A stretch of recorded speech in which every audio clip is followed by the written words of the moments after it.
Good Girl Podcast. I am Cameo King, your host. The Good Girl Podcast is a podcast that is redefining what it means to be good through uncomfortable truths. I call those uncomfortable truths confessions. So every week we have someone on with a confession. The goal is to free you. The goal is to have you walk in your authenticity. And the reason I started this podcast is because many of us are walking around in bondage and we don't even know it. Many of us, good girls, I got the air quotes up, good girls, have played by the rules, but we have lost, right? Many of us are angry. We don't like ourselves. We're lashing out at folks. Some of our relationships are shallow. We simply don't have what we desire. Some of us are judgy of ourselves and others, and we are not in our purpose. And we are very much functioning out of these rules that were given to us, albeit good, right? Someone with great intentions given to us, but it really hasn't moved us into the place that we are called to be in. And so I have these conversations to hopefully unearth some things in you, to hopefully shake your spirit or tap into your spirit to say, hey, maybe I may be in bondage in that area a little bit. And I continue to have these conversations because they changed me too, right? I think we're all in this process of becoming better and unlearning and relearning who we're really supposed to be. And so hopefully with every confession, you learn a little bit more about yourself.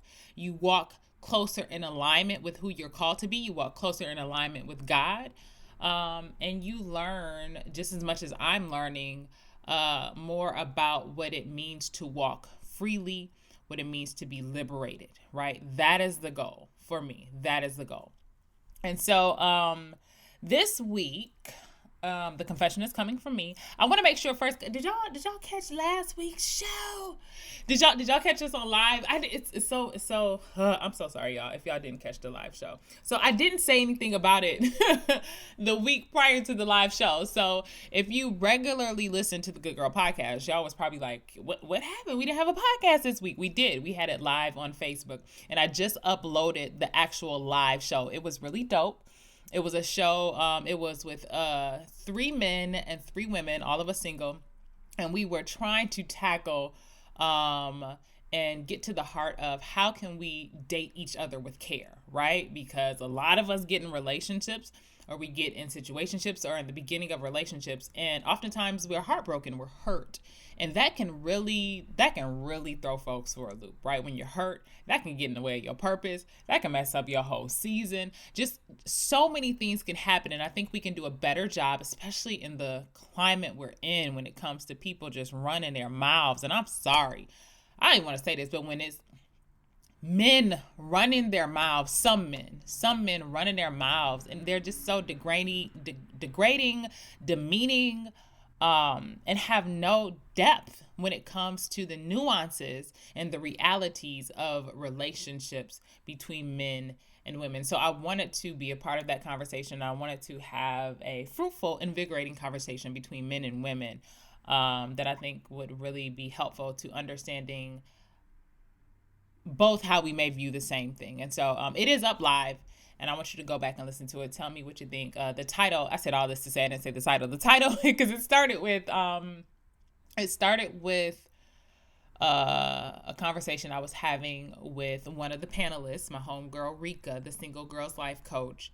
And she made a statement. She said, while men are dating, women are looking for husbands. And what that did for me is it definitely highlighted how 2 different people can approach the same thing, right? And if that was true or if that wasn't true. So go check that out. It's up. Go check that out. And so on to today's confession. The confession again is coming from me, and it's something that I am actively working through or working out of. I say that all the time because I'm highly aware of it and I'm pushing back on a certain concept. And so what it is scarcity mentality, right?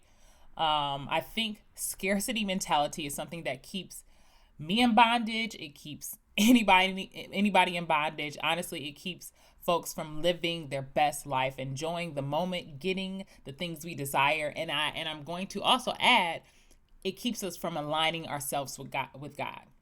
And so what is scarcity mentality? It is the belief that resources are finite and that there is not enough to go around. One more time. Scarcity mentality is the belief, so highlight underscore bold, belief that resources are finite and that there is not enough to go around.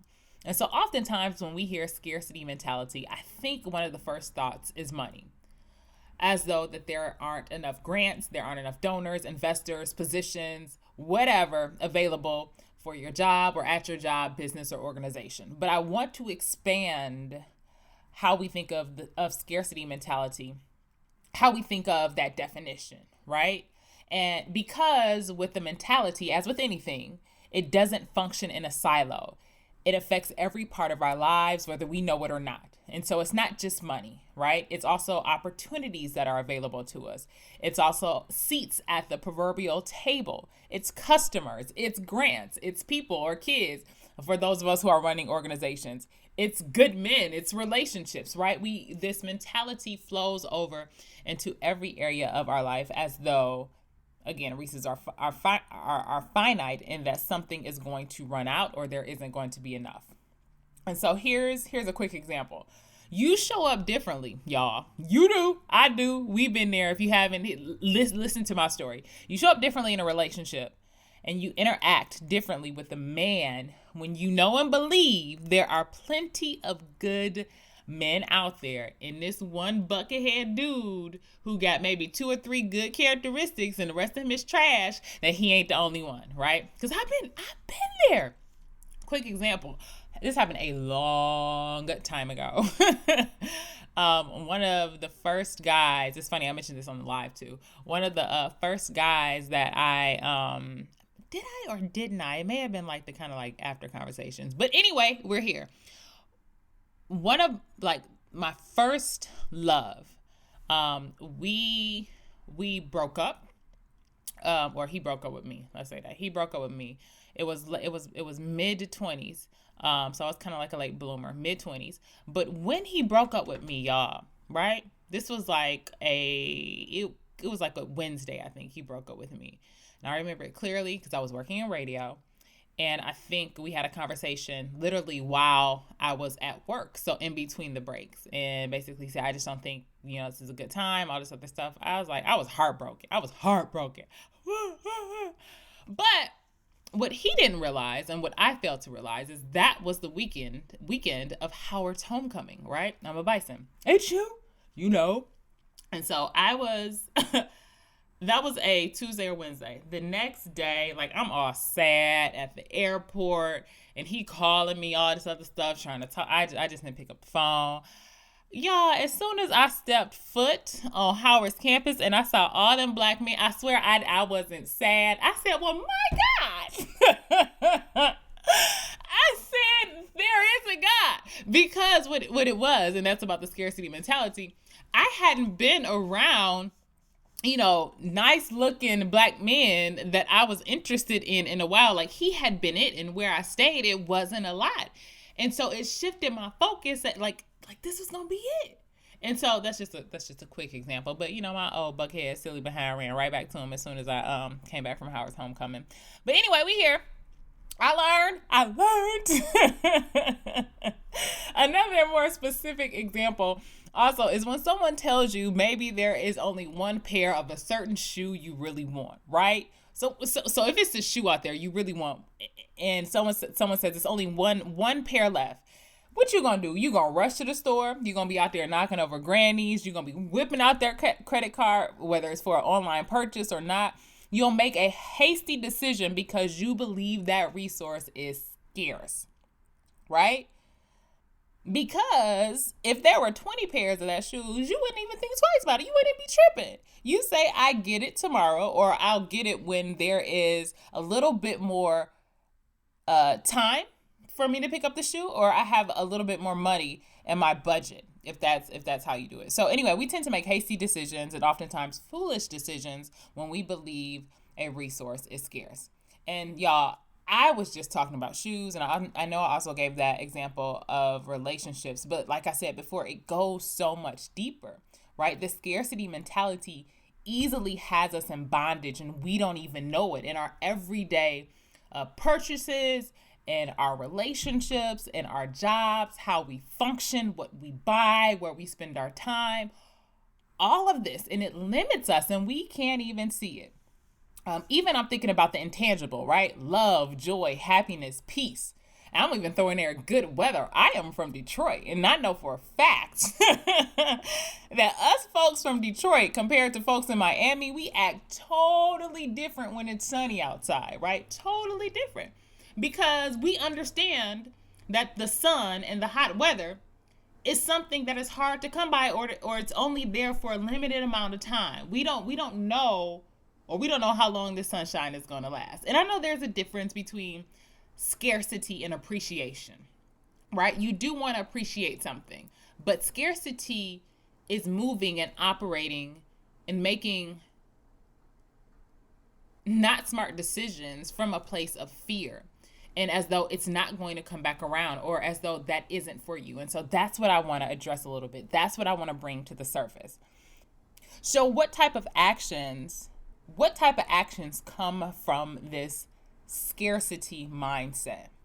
As a man thinketh, so is he, right? So what I've seen and what I've experienced myself and what I've just shared is that oftentimes that mindset results in a reluctance to share your resources. Sometimes you are overly competitive in nature. There is fear and stress around everything. You are making decisions out of fear.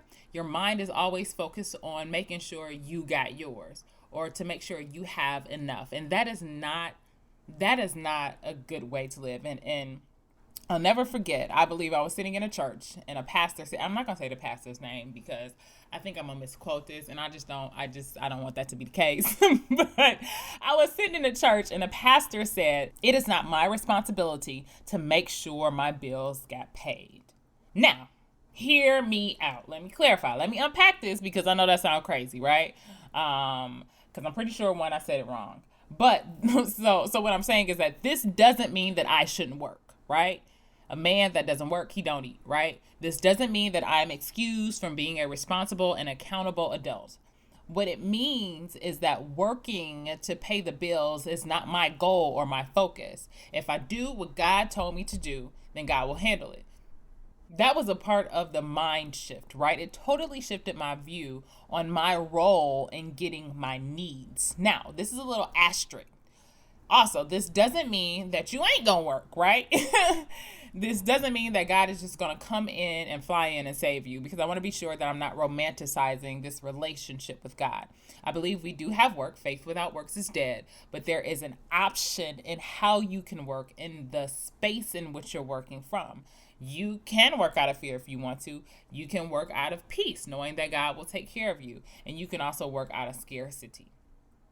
So before I share my 2 ways on how I'm moving past this, on how I'm moving through this, I want to add a little bit more of context in terms of how I got to this scarcity mentality. Because I think if you are trying to undo this, if you're trying to unbecome, I think it is as equally important to understand what are the contributing factors to this type of mentality. And I don't think it is as easy as pointing the finger, because it is woven so deep in how we exist in this society. It's going to take time, right? Number one for me, competition. Right? I think this idea of competition births scarcity and continues to feed scarcity mentality. So the idea of competition, I'm not anti-competition. I think competition can be great in certain spaces. It births great individuals when we think about sports, when we think about innovation in certain arenas, but it also births scarcity. Specifically, this idea that there are only a certain number of spots available, right, for anything, right? It's only one CEO, which, makes sense to a certain extent. There are only so many grants, right? There's only so much money. So therefore, I have to function this way because the position, money, and grants are scarce, right? Number 2, another way for me, again, I said it before, was in relationships. Like this idea that there aren't good men or that good men are rare. I think that comes from my experience of not having relationships with sincerely good people, right? You can have a not good relationship with a good person, or you can have two good people who aren't good for each other. And I've had very real experiences with just some trash bag people, right? Just some trash bag people. Like, oh. And so have some of my friends. And we shared these stories. And we also know negativity travels a lot quicker and it sticks with us a lot longer than positivity does. And so I think this also contributes to this idea, specifically when it comes to men, that good men are scarce. And also, again, for me, this is really specific. So my relationship with my dad. And so my love language, this was before we really knew that we had specific love languages. Like, this is baby cameo. Quality time is my love language. It is now. I know love languages can change, but quality time is my love language. And when I was younger and I wanted to spend time with my dad and I didn't get that when my dad was present, because my dad did a lot. Like, he was on the road, he was a truck driver, he was a police officer, he was a federal cop, like just all these things. I didn't have the time that I wanted. And so when I did get the time, it's like, I got to suck it up all right now. I got to get as much time as I can out of this experience with my father, right? And I know that adds to the scarcity mentality when it comes to relationships. And so that's just my background, and that's how I know it contributes to this idea. But I know I'm not the only one. And then on top of that, I didn't even write this one down. But then on top of that, being black in America, right? Being black in America, and just how this capitalistic society is set up, that the folks at the top have the most and the folks at the bottom have the least, right? Even when you look at different communities and you look at the resources from schools, this all feeds into scarcity mentality. Something as simple as there aren't enough books in the classroom. Or something as simple as there aren't enough seats when you apply for the college you want to attend. Has nothing to do with your qualifications, but whether there just aren't enough seats. So I think all these things feed into this scarcity mentality. So let me tell you, though, why and how I'm pushing back on this, and why I don't believe that the scarcity mentality is true. It is helpful. And it actually does the opposite. It holds us back. It does not make us better as human beings, or as we are existing on this earth trying to reach our purpose or operate in our purpose. So I wholeheartedly believe, and I danced with this a little bit, but how I operate now, I wholeheartedly believe that what's for me is for me. That I don't have to compete for it. I don't have to overcompensate for it. But it is for me. Now, I want to add a little bit of padding and context to that. I don't believe when I say what's for me is for me, I don't believe that means I can just be out here acting a fool and what is meant for me will come my way. That may work for some folks, and God's grace may extend for some folks in that way, but I think they are the exception and they are not the rule. And I believe that we experience things in life that prepare us for the things that are supposed to be ours. But I still do believe we can F it up, right? And that doesn't mean that God's grace is not sufficient in those places, but we are finite human beings. I'm a finite human being.